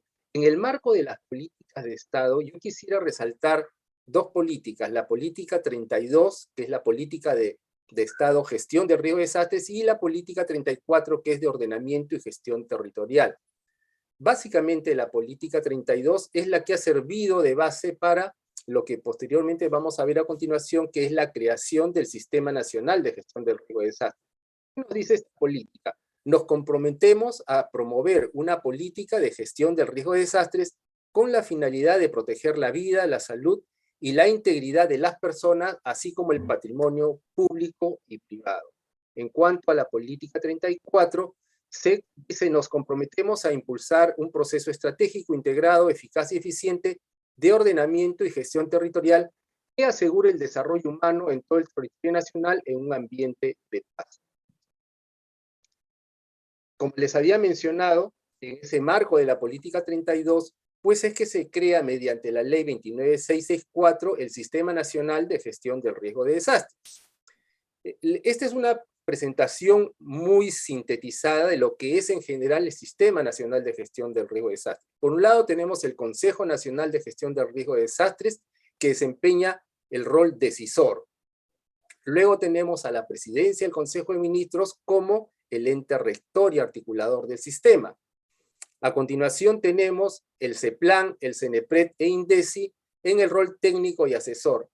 Ya el ponente del CENEPRED explicó los procesos a cargo tanto del CENEPRED o INDECI. Lo que yo quisiera rescatar acá es de que el CEPLAN, como ustedes conocen, responsable de todo lo que es el planeamiento nacional, y el CENEPRED y el INDECI son las dos entidades técnico-normativas que tienen competencias en los procesos de la gestión de riesgo de desastres, que dan el soporte al ente rector para la implementación de la gestión de riesgo de desastres en el país.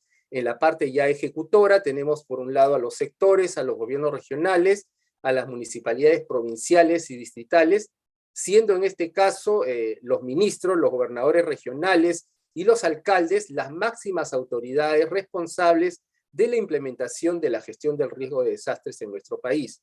En la parte financiera tenemos, por supuesto, al Ministerio de Economía y Finanzas con la estrategia de gestión financiera de gestión del riesgo de desastres.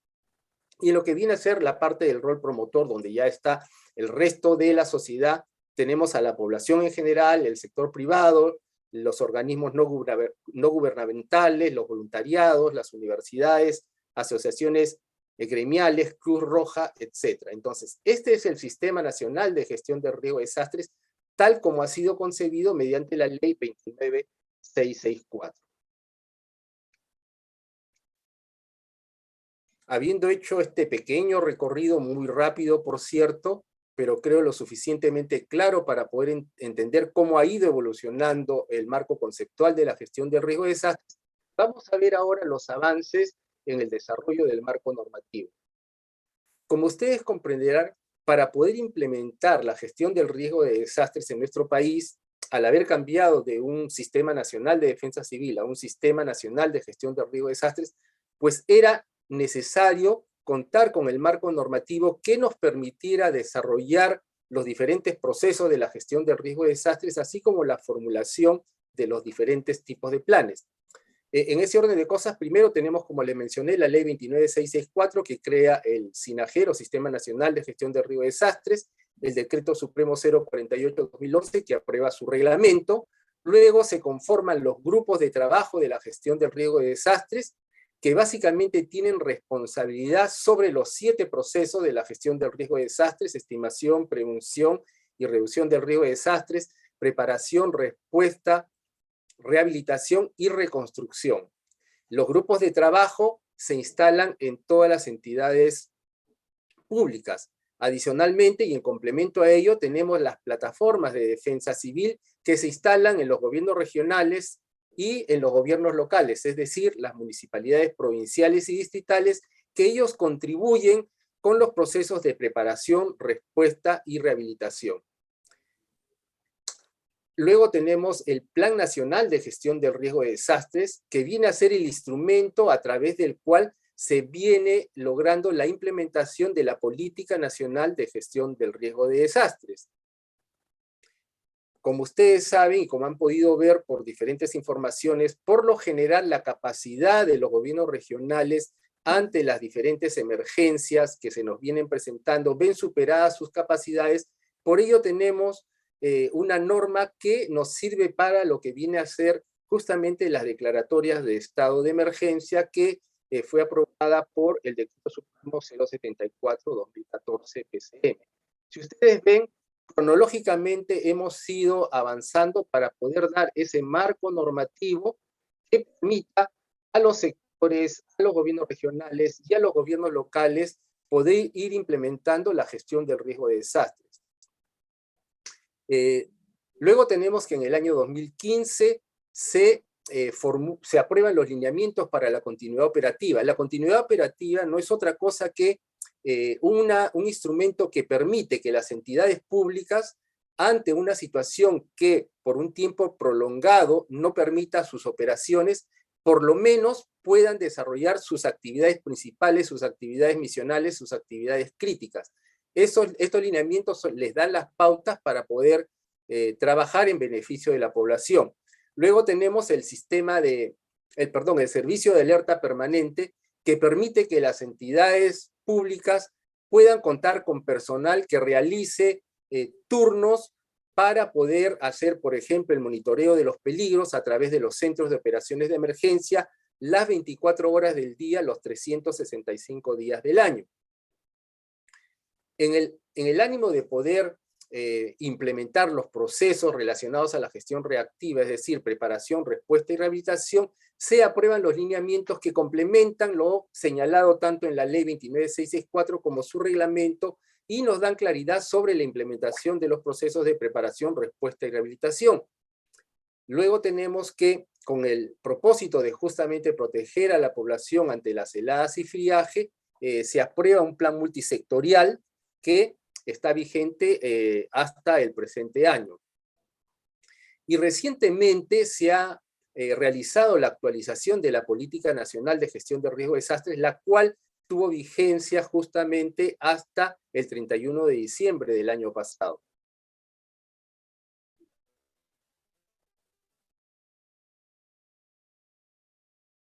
Para la formulación ya de los planes, tenemos que se aprobaron los lineamientos mediante resolución ministerial 188-2015 PCM para la formulación de los planes de contingencia. Como resultado de esta aprobación de los lineamientos, tenemos que se aprueba, se formula y por cierto se aprueba el Plan de Contingencia Nacional ante lluvias intensas, el Plan de Contingencia Nacional ante sismo de gran magnitud seguido de tsunami en la costa central. Este plan es sumamente importante por cuanto, como ya lo precisó y nos expuso con total claridad el doctor Hernando Tavera, pues justamente este plan de contingencia nacional ante sismo de gran magnitud está orientado en esa zona de la costa central que abarca básicamente los departamentos de Ancash, Lima e Ica, que sufrirían la mayor cantidad de daños. Es decir, contamos ya con un instrumento para poder reaccionar en beneficio de la población. Luego tenemos también que se aprueba el Plan de Contingencia Nacional ante bajas temperaturas. Esto principalmente para poder proteger a la población de la zona altoandina, y también contempla lo que viene a ser el friaje que se da en la zona de selva. Luego, para la formulación de los planes de preparación, planes de operaciones de emergencia y planes de rehabilitación, se aprueban los respectivos lineamientos que nos dicen cómo debemos hacer para su formulación, qué debemos hacer para su aprobación, qué debemos hacer para su difusión, y un tema no menos importante, cómo debemos realizar su implementación. Cabe mencionar que estos planes, está bien, se deben de formular a nivel nacional, a nivel sectorial, a nivel regional y a nivel local. Todo ello en beneficio de la población y orientado a poder atenderla a la población cuando se presente una situación de emergencia o desastre. Luego tenemos otros dispositivos, por ejemplo, cuando se presenta una situación de emergencia tenemos que identificar cuáles son los daños producidos para en función de ello poder atender la población. Para ello contamos con el Manual de Evaluación de Daños y Análisis de Necesidades para poder hacer justamente el monitoreo de los peligros y emitir las alertas oportunas. Tenemos los sistemas de alerta temprana que también se aprobaron con resolución ministerial.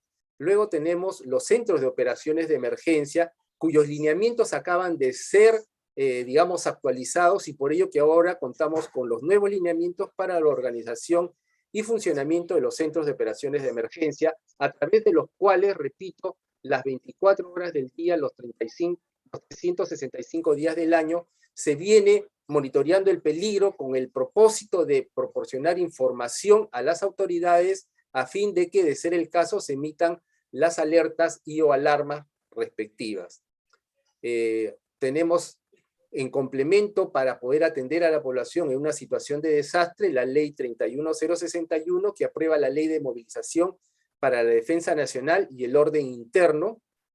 Y en cuanto a la asistencia humanitaria, como ustedes comprenderán, hay momentos en los cuales necesitamos nosotros, por un lado, recibir ayuda humanitaria internacional y por otro lado, proporcionar ayuda a países vecinos. Para ello tenemos ya la respectiva directiva, así como tenemos un protocolo para el manejo de esta ayuda humanitaria a través del Aeropuerto Internacional Jorge Chávez, protocolo que, por cierto, nos establece aeropuertos alternos en la medida de que, ante el escenario de un sismo de gran magnitud frente a la costa central, el aeropuerto internacional podría quedar totalmente inoperativo, y también contamos con una resolución que aprueba los lineamientos para lo que viene a ser el funcionamiento del voluntariado.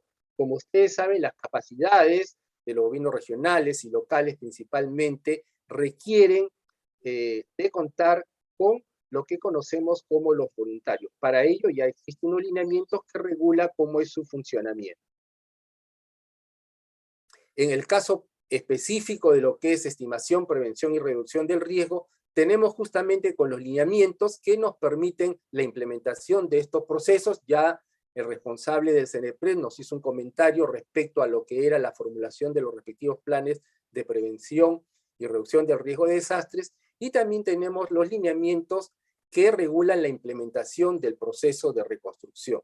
Como ustedes pueden ver, ha habido un gran esfuerzo en el desarrollo del marco normativo, que era algo que era necesario y muchas entidades lo reclamaban, para que ahora tanto los sectores como los gobiernos regionales y los gobiernos locales, llámese municipalidades distritales y provinciales, puedan contar con sus planes respectivos para poder atender a la población en caso de una emergencia, y también para prepararse para poder trabajar en la respuesta. Ante este desarrollo del marco normativo que nos ha servido de base, ¿qué cosa es lo que hemos logrado en concreto? Pues ustedes pueden ver a través de los cuadros que voy a presentar, por ejemplo, que a nivel de los gobiernos regionales, todos los gobiernos regionales ya cuentan con sus grupos de trabajo de gestión de riesgo y desastre. Y ustedes dirán, ¿cuál es la importancia? Bueno, la importancia es que justamente los grupos de trabajo de gestión de riesgo y desastres son los que planifican los 7 procesos de la gestión de riesgo y desastres. Es decir, ya existe grupos de trabajos en los gobiernos regionales, en los gobiernos locales, que van a trabajar los procesos. En el caso particular de los gobiernos regionales, todos tienen grupos de trabajo. En el caso de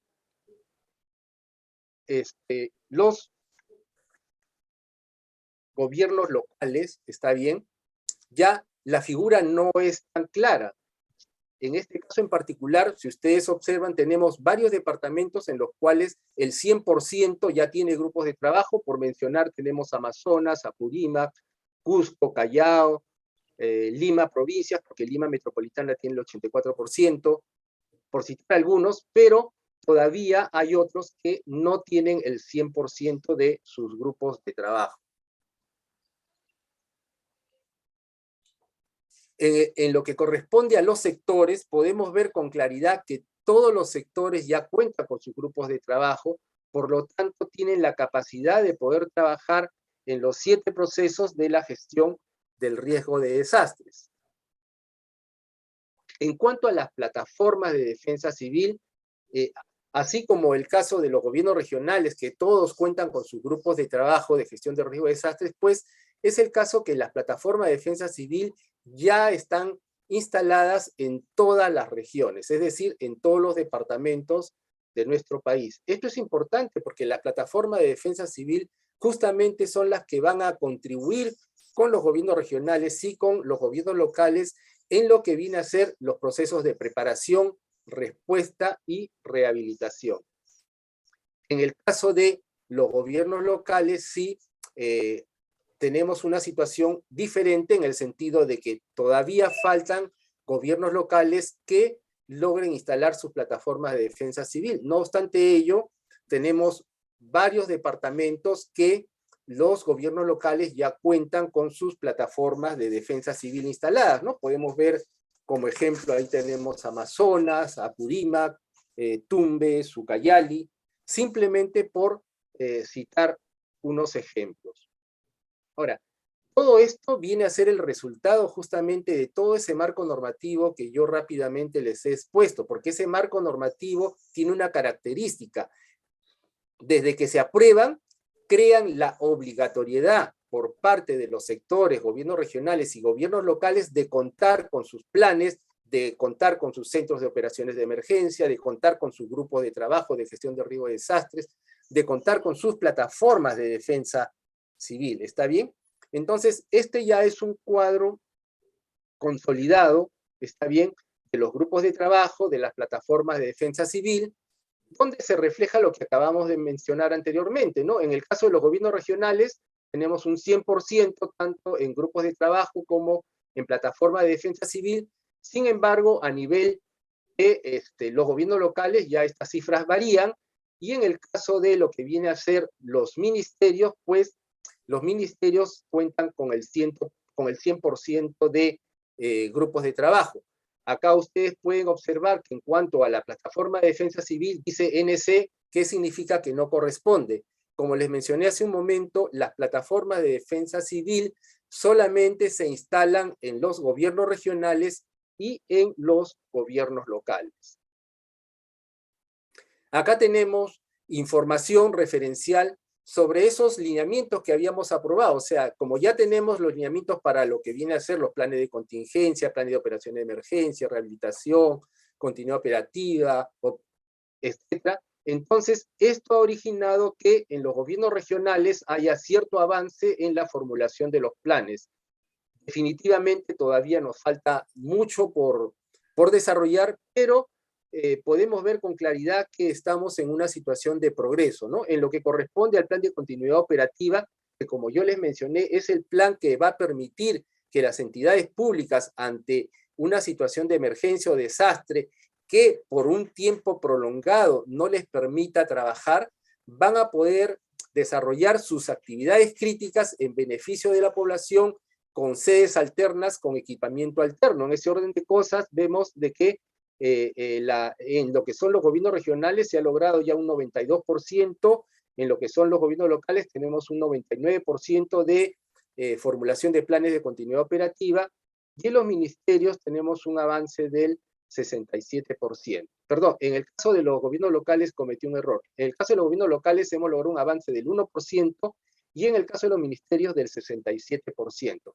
Repito, estas cifras, el único propósito que tienen es mostrarnos cuál es la situación actual, de tal manera que veamos que por un lado estamos logrando que poco a poco se implemente la gestión de riesgo de desastre a lo largo y ancho de nuestro territorio, pero por otro lado también nos está indicando con claridad cuáles son los lugares donde todavía necesitamos trabajar más para lograr contar con los planes formulados y aprobados, con los centros de operaciones de emergencia que nos permiten justamente monitorear los peligros con el fin de poder emitir oportunamente esas alertas o alarmas para que la población pueda evacuar y actuar de acuerdo a sus planes de emergencia o de acuerdo a los planes aprobados, ya sea por los gobiernos regionales o locales.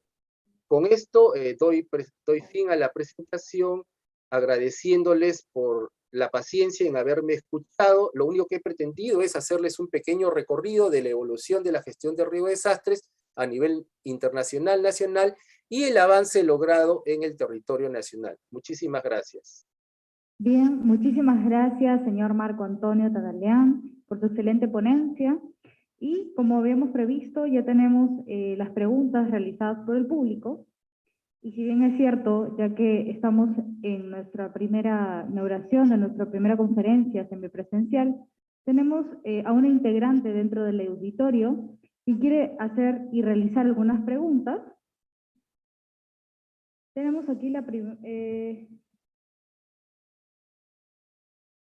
¿Se podría acercar, por favor, la invitada especial?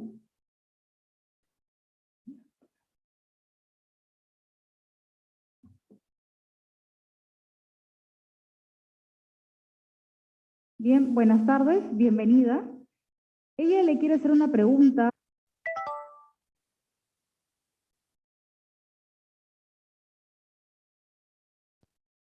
Del riesgo de desastres. Le damos pase a la señorita que se encuentra dentro del auditorio para que pueda realizar la primera pregunta. Sí, buenas noches. Gracias a todos los ponentes por sus exposiciones. Quisiera hacer una pregunta. Sabemos que tenemos muchos proyectos de inversión a nivel nacional y quisiera saber cómo es que se aseguran que estos proyectos de inversión desarrollan evaluaciones de riesgo como los EVAR, ¿no? Para asegurar inversiones. Esa era mi consulta. Bien. Gracias. Señor Alfredo Zambrano, por favor, le cedemos el uso de la palabra. Sí, buenas noches. Bien. ¿Puede prender su cámara, por favor, Ok, claro. A ver, un segundo, por favor. para poder observarla? Bien. Su cámara. Sí, Ahora sí. bien. Bien. Ok. Bien, gracias por la pregunta. Bueno, el CENEPRED ha desarrollado una metodología para la elaboración de evaluaciones de riesgo, ¿correcto? Y esta debe ser elaborada justamente para una adecuada gestión del territorio, identificar los peligros, analizar vulnerabilidades y zonificar el riesgo. Esta es transversal a los diferentes procesos de gestión y ocupación del territorio. Se vienen empleando para la evaluación en infraestructura educativa, en infraestructura de salud y en proyectos de inversión, ¿sí? El mismo Ministerio de Economía y Finanzas tiene lineamientos donde se incorporan este análisis de riesgo, ¿correcto? Y, eh, además hacen referencia a este marco normativo donde sustenta la elaboración de evaluaciones de riesgo para que se incorpore, ¿no? En estos estudios de preinversión y estudios definitivos a nivel nacional, ¿no? Bien. Muchísimas gracias, señor Alfredo. Esa fue la pregunta de nuestra participante dentro del auditorio el día de hoy. Y a continuación le damos también pase, aquí también nuestros participantes dentro de nuestro Zoom, nos da una pequeña pregunta para Hernando Tavera. La pregunta es, ¿son confiables los aplicativos que detectan los sismos? Ejemplo, el sismo de Perú, sismo detector, entre otros, que en estos tiempos la mayoría de personas lo tienen instalados en sus celulares. Le pediríamos, por favor, que encienda su cámara al señor Hernando Tavera para poder responder la pregunta. Bien. ¿Me escucha?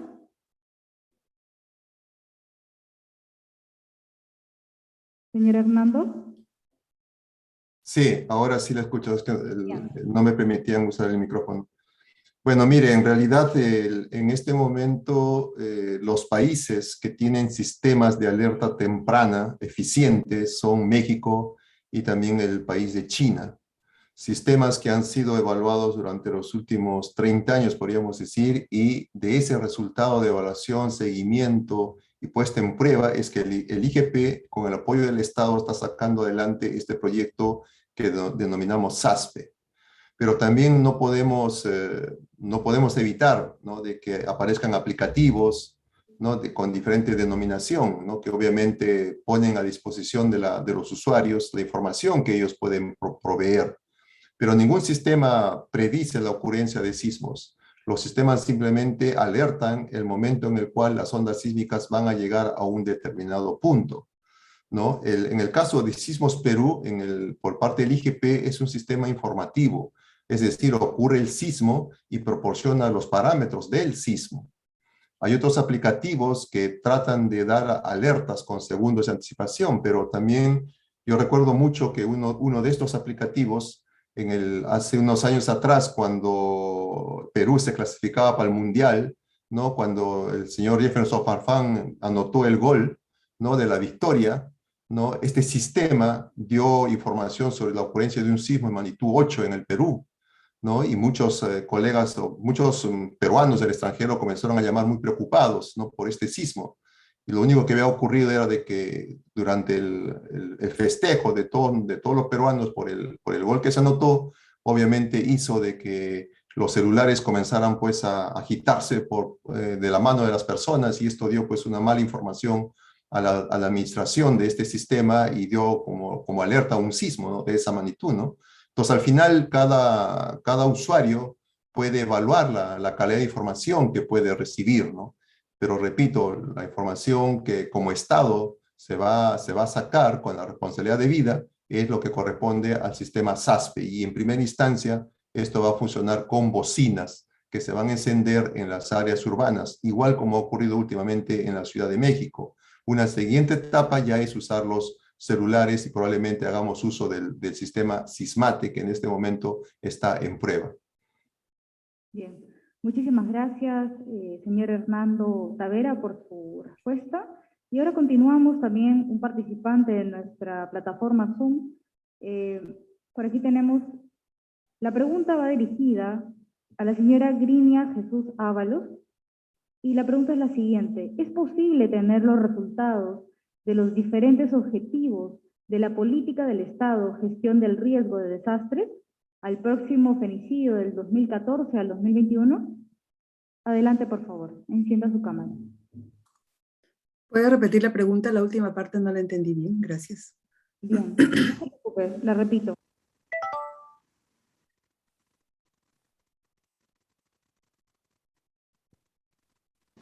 Entre comillas, gestión de riesgo de desastres al próximo femicidio del 2014 al 2021. ¿Al próximo qué, perdón? Próximo fenecidio. ¿Fenecidio? La verdad no estoy muy segura de esta pregunta sobre el fenecidio. No es una terminología, digamos, dentro del área de la gestión de riesgos o evaluación de peligros. Sí, no se preocupe. A ver, pasamos a la siguiente pregunta. Nos da Lucio Medina. ¿Sería bueno que Cenami libere la información histórica sobre precipitaciones para realizar modelamiento hidráulico de flujos frente a las posibles inundaciones?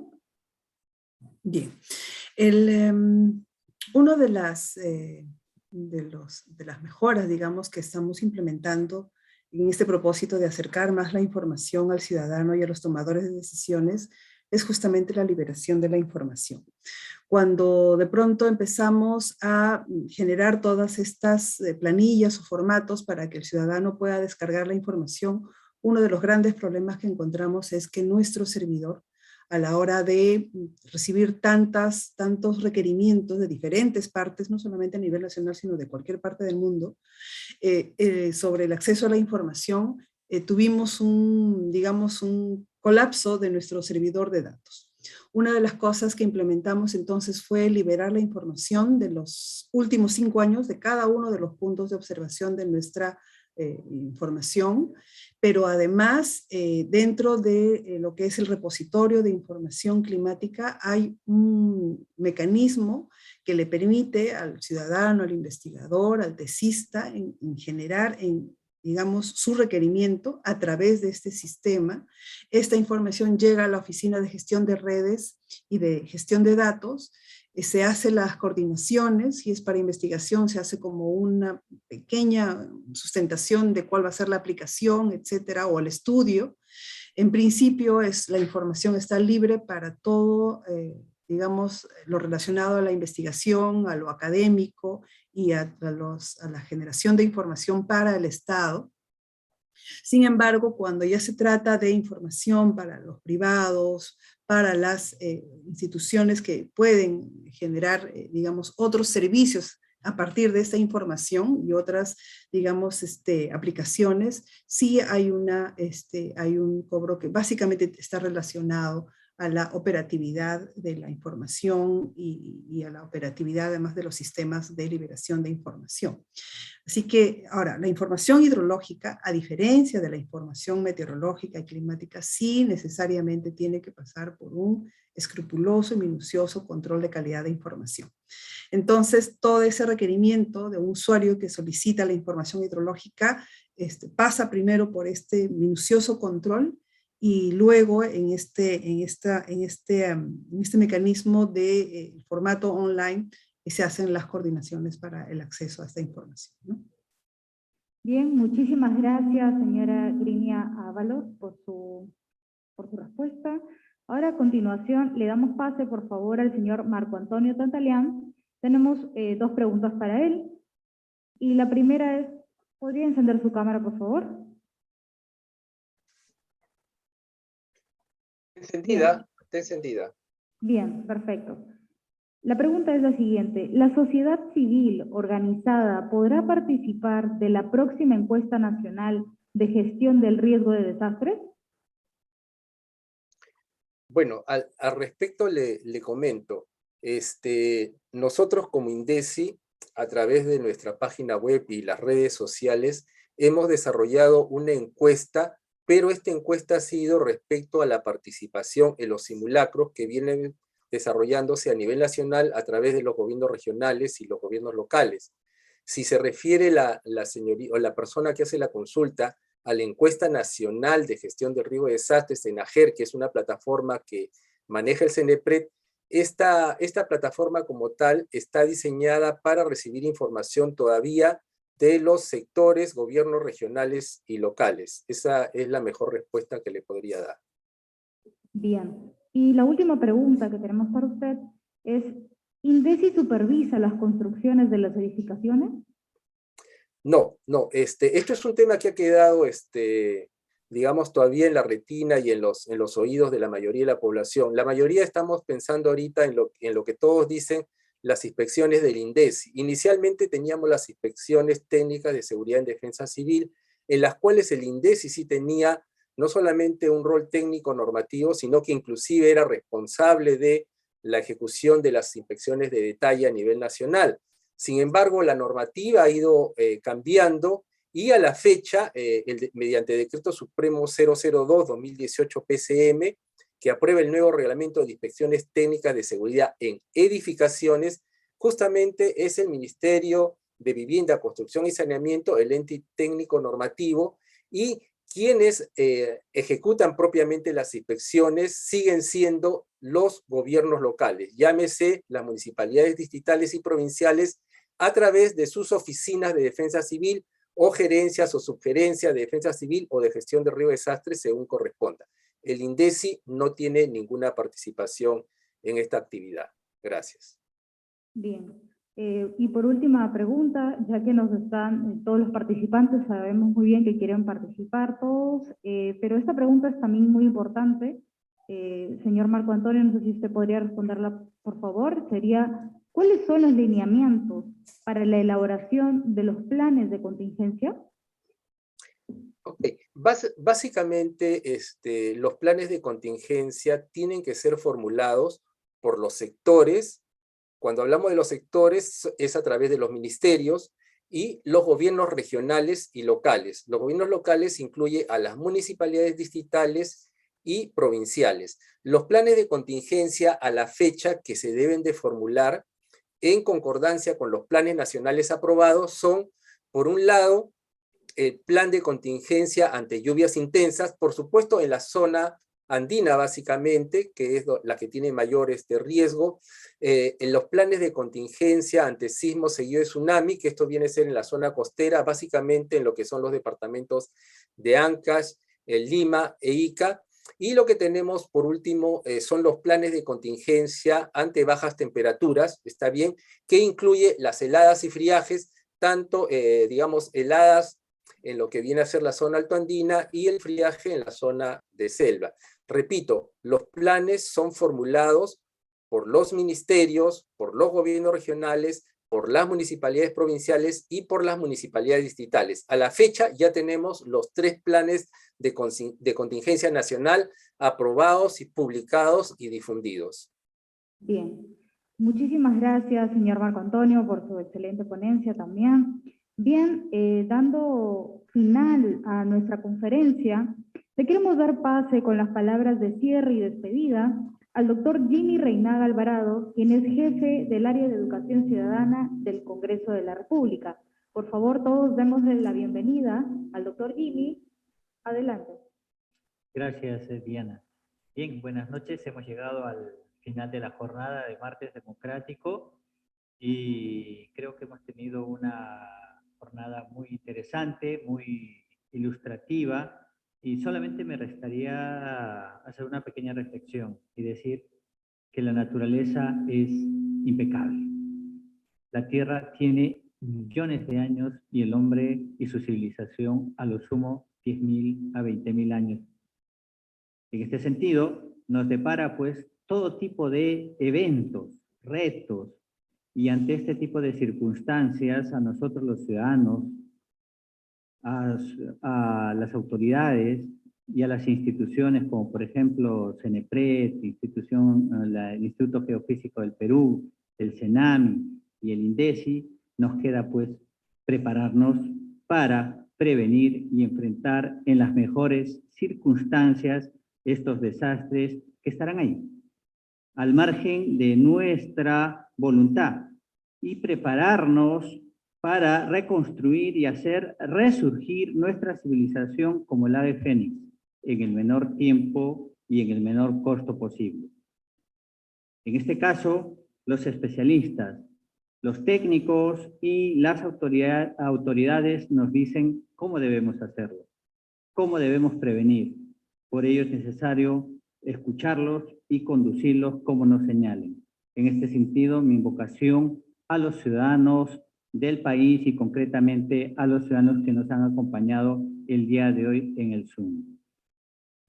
Para finalizar, solamente me resta, a nombre de la primera vicepresidenta del Congreso de la República, la doctora Lady Camones Soriano, el doctor Jorge González Orey, jefe de la Oficina de Participación Ciudadana, y el mío propio, Jimmy Reinaga, jefe del área de Educación Ciudadana, darle las gracias a cada uno de ustedes por acompañarnos el día de hoy en esta jornada, y en específico a nuestros expositores de gran nivel, de gran talla, por su gran conocimiento y por su gran disposición de compartir con nosotros los ciudadanos su experiencia, su expertise y su conocimiento para el tratamiento de este tema. En este sentido, vaya mi agradecimiento personal al señor Alfredo Zambrano González, al señor Hernando Tavera Huarache, a la señora Grimia Jesús Ábalos Roldán y al señor Marco Antonio Tantaleán del Águila. Muchísimas gracias, y a los ciudadanos que nos han acompañado en Facebook y en Zoom, y a nuestro público asistente el día de hoy en esta jornada semipresencial, igualmente las gracias. Muy buenas noches. Martes Democrático ha concluido en esta jornada. Muchísimas gracias, doctor Jimmy Reinaga. Bien, antes de retirarnos, como es de todos nuestros queridos martes, nos gustaría, por favor, a todos nuestros participantes que se encuentran en la sala Zoom, encender sus cámaras y levantar la mano derecha, por favor, para una foto de recuerdo, que esto va a quedar grabado siempre.